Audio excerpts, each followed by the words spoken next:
خضر علیہ السلام تاریک راہ میں بھٹکتے ہوئے چشمہ حیات تک جا پہنچے۔ ان کو شدید پیاس لگی تھی، لہٰذا انہوں نے چشمے کا پانی پی لیا اور اس میں غسل بھی کیا اور اس سے وضو بھی کیا۔ یہ چشمہ دودھ سے زیادہ سفید تھا اور شہد سے زیادہ میٹھا تھا۔ وہیں ذوالقرنین ان تاریک وادیوں سے گزر کر باہر نکل گئے، لیکن انہیں وہ چشمہ نہیں ملا، کیونکہ شاید آب حیات ذوالقرنین کے مقدر میں ہی نہیں تھا۔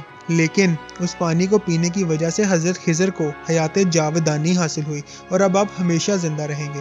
ناظرین، اس کے علاوہ الیگزینڈرز رومانس نامی فارسی تصنیف جو دنیا کی سب سے بڑی سلطنت قائم کرنے والے بادشاہ سکندر اعظم کے سفر کے متعلق لکھی گئی ہے۔ اس تحریر میں بھی آب حیات کا ذکر ملتا ہے، جس میں بتایا گیا ہے کہ سکندر اعظم اپنے سپاہیوں کے ساتھ چشمہ حیات کی تلاش میں نکلا تھا اور لمبے سفر کے دوران وہ اس تاریک سرزمین کے قریب جا پہنچا تھا۔ کہتے ہیں کہ جب سکندر اپنے سپاہیوں کے ساتھ اس تاریک وادی میں پہنچا تو اسے ایک ندی ملی۔ اس نے اس ندی کے کنارے پڑاؤ ڈالا اور اس نے کھانے کے لیے مچھلیاں اور پرندوں کو پکڑا، لیکن جب سپاہیوں نے ان پرندوں کو اس ندی کے پانی سے دھویا تو وہ دوبارہ جی اٹھے اور وہاں سے اڑ گئے۔ سکندر اعظم کا ماننا تھا کہ وہ ندی جنت کی کسی ندی سے بہہ کر اس زمین پر آ رہی ہے، اسی لیے اس میں زندگی دینے کی طاقت موجود ہے۔ اس پانی کو سکندر نے پیا نہیں، اور وہ سرزمین کون سی تھی اس کے متعلق تاریخ خاموش نظر آتی ہے۔ لیکن اگر غور کریں تو اسی طرح کا واقعہ حضرت موسیٰ علیہ السلام کے متعلق قرآن مجید میں بھی موجود ہے، جس میں آب حیات کی طرف اشارہ کیا گیا ہے۔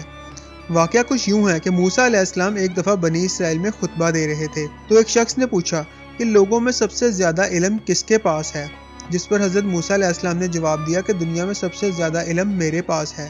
ناظرین، حضرت موسیٰ کی یہ بات اللہ تعالیٰ کو پسند نہ آئی اور اللہ تعالیٰ نے حضرت موسیٰ علیہ السلام کی طرف وحی بھیجی کہ آپ کو میرے بندوں میں سے ایک بندہ 2 دریاؤں کے ملنے کے مقام پر ملے گا۔ اس بندے کو میں نے اپنے علوم میں سے ایک علم عطا کیا ہے جو آپ کے پاس بھی نہیں ہے۔ حضرت موسیٰ علیہ السلام نے اس بندے سے ملنے کی خواہش ظاہر کی۔ اللہ تعالیٰ نے حکم دیا کہ آپ اپنے ساتھ ایک مردار مچھلی کو لیجئے اور 2 دریاؤں کے ملنے کی جگہ پر جائیے، اور جہاں وہ مچھلی گم ہو جائے وہیں آپ کی ملاقات اس بندے سے ہوگی۔ لہٰذا حضرت موسیٰ علیہ السلام نے اپنے ایک خادم کو ساتھ لیا اور ایک بھنی ہوئی مچھلی کو اپنی زنبیل میں رکھ کر سفر پر نکل گئے۔ جب وہ چٹانی علاقوں میں پہنچے اور اس زنبیل کو ایک چٹان کے اوپر رکھا تو اچانک وہ مچھلی زندہ ہو گئی اور جھرنے کے راستے ندی میں چلی گئی۔ جس مقام پر وہ مچھلی گم ہوئی اسی مقام پر حضرت موسیٰ علیہ السلام کی ملاقات اس بندے سے ہوئی جن کا نام خضر علیہ السلام تھا۔ اب سوال یہ ہے کہ وہ مچھلی جو مردہ تھی وہ زندہ کیسے ہو گئی اور وہ کیسے دریا میں چلی گئی؟ لہٰذا امام ابن کثیر اور طبری جیسے جلیل القدر مفسرین کا قول ہے کہ جس چٹان پر موسیٰ علیہ السلام نے اس مچھلی کو رکھا تھا اس کے نیچے آب حیات کا چشمہ تھا، اور اسی پانی کے چھینٹوں کے پڑنے کی وجہ سے وہ مچھلی زندہ ہو گئی تھی۔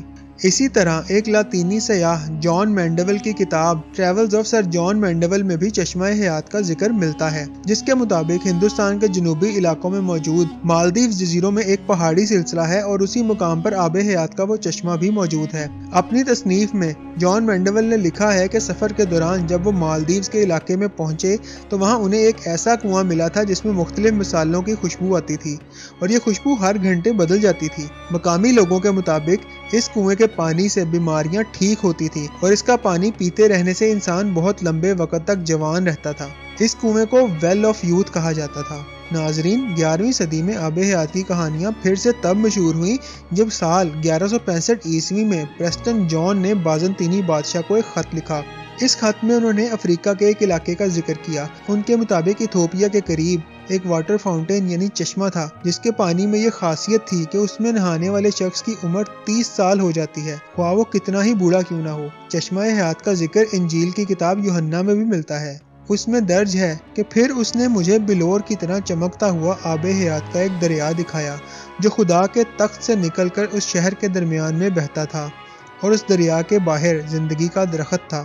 کتاب یوحنا کے مطابق جو شخص بھی آب حیات کے اس چشمے میں داخل ہوگا اس کے جسم میں موجود ہر تکلیف اور ہر زخم ٹھیک ہو جائے گا۔ جبکہ ایک نظریہ یہ ہے کہ آب حیات زیر زمین یعنی انڈر گراؤنڈ دنیا میں موجود ہے۔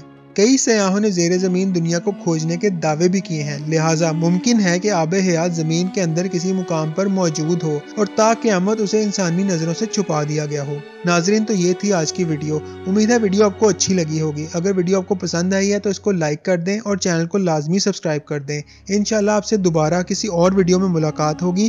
تب تک کے لیے اپنا بہت خیال رکھیے گا۔ اللہ حافظ۔